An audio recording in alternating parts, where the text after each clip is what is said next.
Collinwood in the year 1897. The strange and terrifying events of that year are as yet unsolved by Barnabas Collins. He must unravel this mystery of the past in order to save the life of a young boy in the present. He has not yet learned that the darkest and most mysterious secret of all lies beyond the door of the tower room. Jenny? Jenny, it's Beth. I'm coming in now with a nice surprise for you.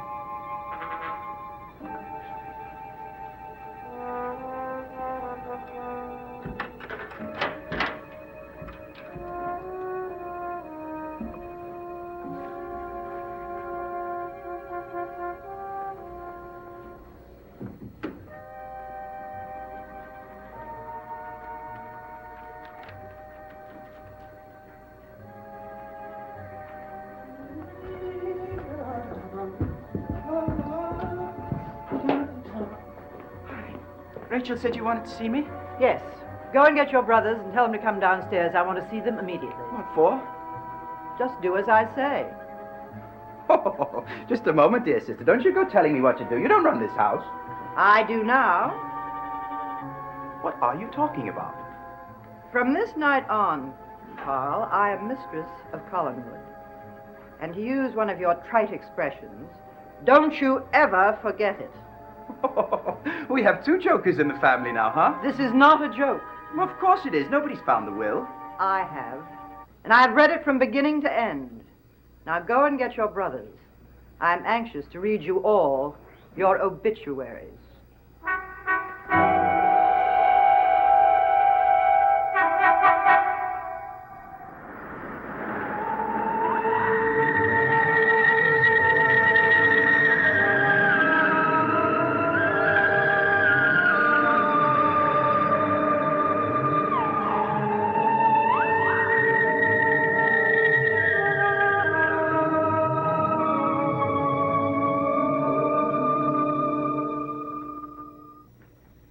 Want to know what I think? I think you're lying. Yes. Yes. You just want to get me all worked up, that's all. You haven't got any will. Haven't I?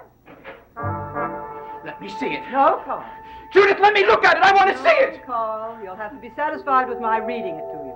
Now, that's not legal, and you know it. This is my house, and I decide what is legal from now on. And the sooner you get that through your simple mind, the better off you'll be. Edward! Edward, where are you? Edward, come down here. Edward, Judith's found the will. She's found the will, Edward. What in heaven's name are you yelling about? Edward, she's found it. Judith, she's found the will, and she's already read it. If this is another one of your practical jokes... It is not a joke, Edward. It is the truth. See?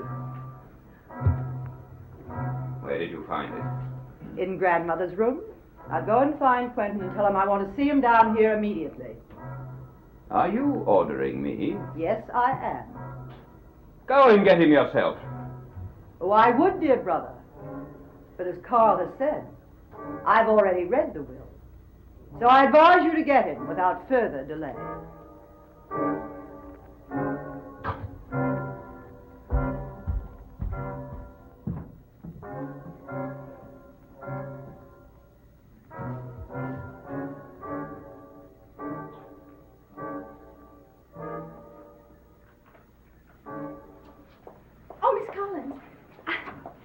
Chance to speak to Beth yet? About what? About Nora's doll. I mentioned it to you earlier. We discussed it less than 10 minutes ago. I haven't had time to go looking through the house searching for Beth. I'm sorry, I didn't think. Well, it'll be taken care of in due time. Yes, of course. Don't argue with me, Quentin. Go down to the drawing room. We'll get to the bottom of this soon enough. Either she's telling a monstrous lie Edward, how can you say such a thing about our dear sister? Just look at her. You can see for yourself that an important change has taken place. Notice how much more erect she carries herself. And there is something curiously grand and imperial in the way she looks at us. Now I ask you, Edward, if she were lying about the will, would she be standing there looking for all the world like Catherine of Russia? I am not amused, Quentin. You rarely have been, Judith. It's always been one of your weaknesses. Shall we go into the drawing room? Oh, come into my parlor, said the spider to the fly.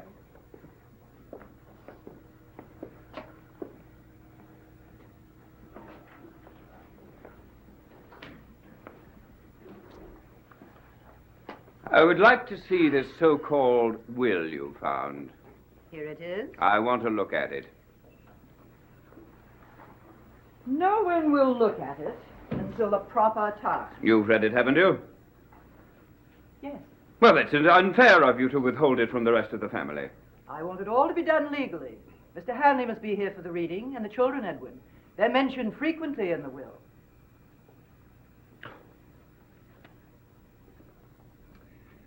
Edward tells me you found the will in Grandmother's room. How did you happen to know where to look? I was looking through some books in her room and found it in a volume of the family history. Oh, I see. Purely by chance. Yes. Your lower lip is trembling, Judith. It usually means you're lying. You knew where it was all the time. That's a lie. Judith, have you already read Carl, the part concerning him? I've read nothing to anybody. Well, then what's the matter with him? He looks like the aftermath of one of his practical jokes. What is it, Carl? Tell Quentin. Why don't you just be quiet? Just this one time. Keep your mouth shut. Oh, what are we so touchy about? Nothing. Judith, I refuse to wait until Evelyn Hanley is brought here. There is nothing illegal about reading the will now. No, I suppose there isn't. I just wanted to spare you the shock a bit longer. What do you mean? Why don't you all sit down and let me do the honors?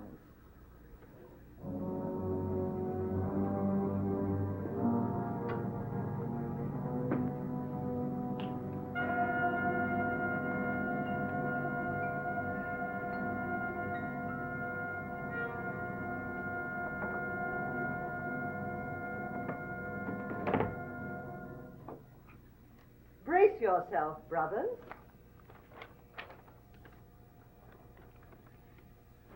I, Edith Collins, being of sound mind and body, do declare this to be my last will and testament.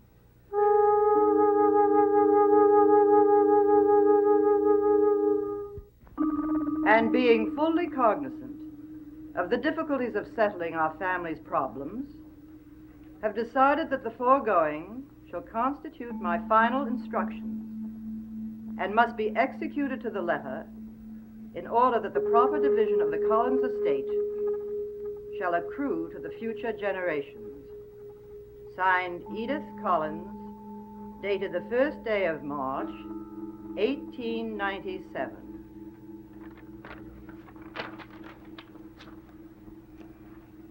Well, isn't anybody going to say anything? Anything I have to say will be said in court. In court, Edward? How melodramatic. Don't you believe for one moment that I will let this document go uncontested. It is inconceivable that Grandmother would leave Carl and me nothing. Well, you can contest it to your heart's content, Edward. You will get nowhere. I always knew that you were capable of deceit, Judith, but I thought that you were above treachery. And just who have I betrayed? Me! You know perfectly well I was in line to receive the bulk of this estate, but while I was away you worked on her, didn't you? I don't know what you're talking Of course about. you did. You poisoned her mind. You suggested that she leave everything to you. I did nothing of the kind. I spent my nights and days caring for her. I'm the only one who did that. And you did it out of the goodness of your heart, of course. I did it because I loved her. Edward, I think I'm going to cry. Oh, shut up! I did love her. That's more than any of you can claim. You didn't love her. You catered to her. What do you know about love anyway? You're a narrow-minded, selfish old maid. The balance of power has shifted in my favor, Edward. I'd advise you to be careful of what you say to me. You think this is the way it's going to end? Well, you're wrong, sister, because I'm going to fight you, and I'm going to You'll keep on lose fighting and go on losing. I am mistress of this house now. It belongs to me. I inherited the Collins fortune. She left you nothing. You're all dependent on me. Edward, I think she's trying to tell us something. Can't you ever be serious about anything? No. Judith, I must congratulate you. I haven't seen you get this worked up in a long time. If you're going to do nothing but make snide remarks, then get out. Get out of this house at once. You have a very short memory, Edward. Judith, would you mind rereading the paragraph concerning me? I'd rather not hear it again if you don't Oh, mind. but I want you to be clear on it. Financially, Grandmother may have given me the back of her hand, but at least she provided me with a permanent home. He's right, Edward. The will states that Quentin can live here as long as he wishes. Not even I have the power to put him out. Oh, I'm sure that saddens you, Judith. I inherited the money and the estate, Quentin. I'll find some way of tolerating you. Yes, I'm sure you will. And now, if you will all excuse me, I think I'll go have a word with the staff. The staff? Oh, don't be surprised, Edward. You're not dictating anything to anyone anymore. I am. And there are going to be many changes, so be prepared to accept them. When you've finished with the staff, perhaps we can all go upstairs with you and watch you write a check. Keep it up, Quentin, and in the end, you'll wind up with less than nothing.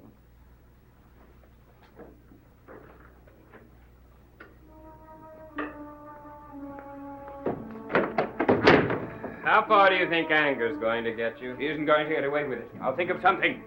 No, you won't. The will is legal. How do you know? Use your head, Edward. Do you think Judith would have forged a new will? And at this point, I wouldn't put anything past her. Fighting her is a waste of time. She's holding all of the cards. Let's face it.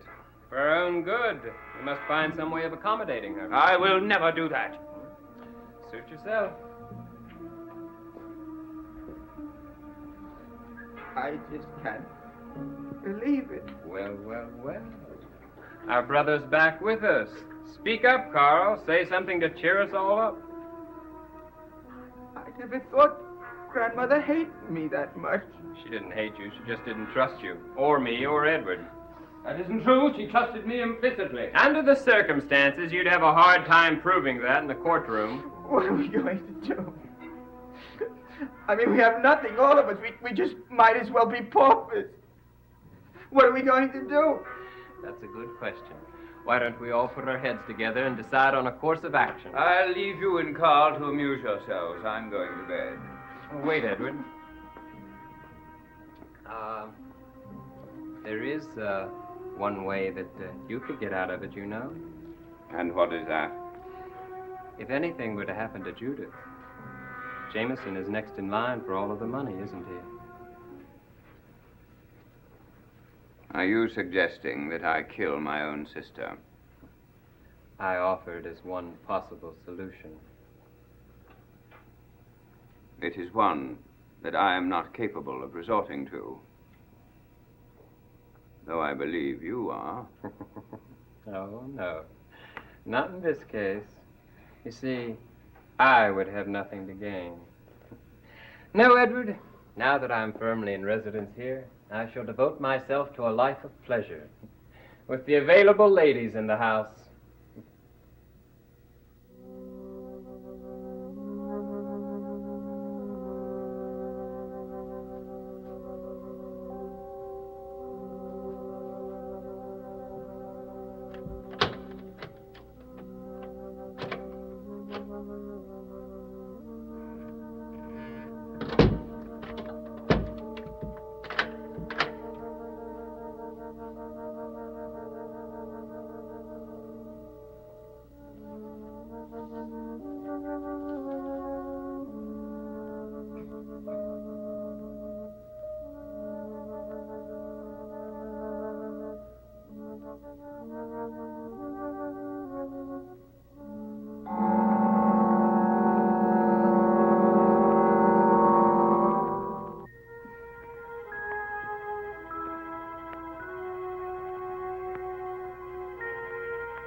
What are you doing here? Waiting for you. I'll thank you to leave. I'm very tired. I want to go to bed. Where have you been, anyway? I was doing some work. Will you please go? You really want me to? Yes. I don't believe you. I don't know what I can do to convince you. You can't.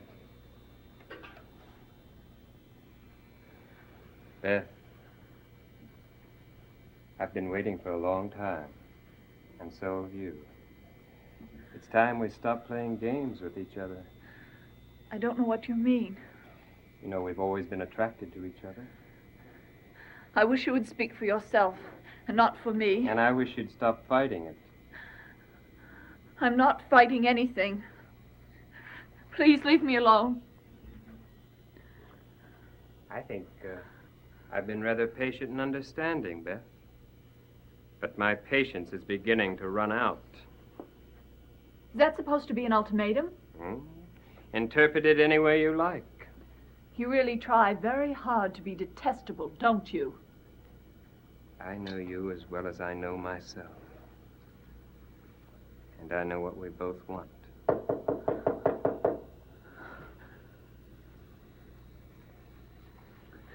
Who is it? Rachel, may I see you for a moment? Allow me. No, Quentin, please. Oh, I'm sorry. I didn't realize you had company. Ah, Rachel. I bet you're thinking you interrupted some kind of tryst. Well, how wrong you are. The fact is, I was just inspecting the servants' quarters. It's a little service I perform from time to time, just to make sure everyone is happy in their work. Good night, Mr. Collins. Ah, Rachel, you do look lovely tonight. If I may say so, you're really one of the most attractive women ever to set foot in this house. Don't you agree, Beth? Who am I to disagree? Well said, my dear. Good night, Rachel. Good night.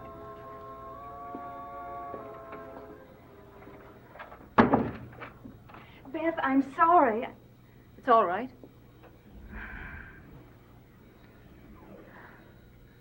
What is it you wanted to see me about? Well, it's something that's been troubling me since I first came here. What? Well, the night after I arrived, I was standing out on the terrace, and I saw a light in the tower room. The tower room? Yes. I'd been told that no one had been in the tower room in over 100 years. Yes, that's true. But tonight you were there. How do you know that? Well, I saw you. Beth, it was quite by accident. I didn't follow you there or anything like that. I see. Beth, does someone live in that room? No. No one lives there. But I know I shouldn't ask, but... Well, if no one else is allowed in that room, why did you go there?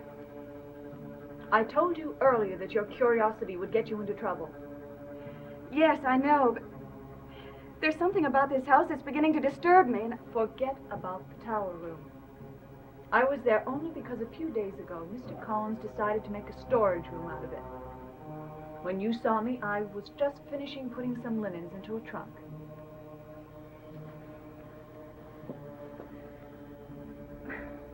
Weren't you afraid to go in the room? Why should I be afraid? Well, I was told that it was haunted. Who told you that? Quentin. Never believe anything Quentin tells you. Everything he says is said with only one thing in mind. What is that? He likes pretty faces, Rachel. I don't think I have to tell you any more than that.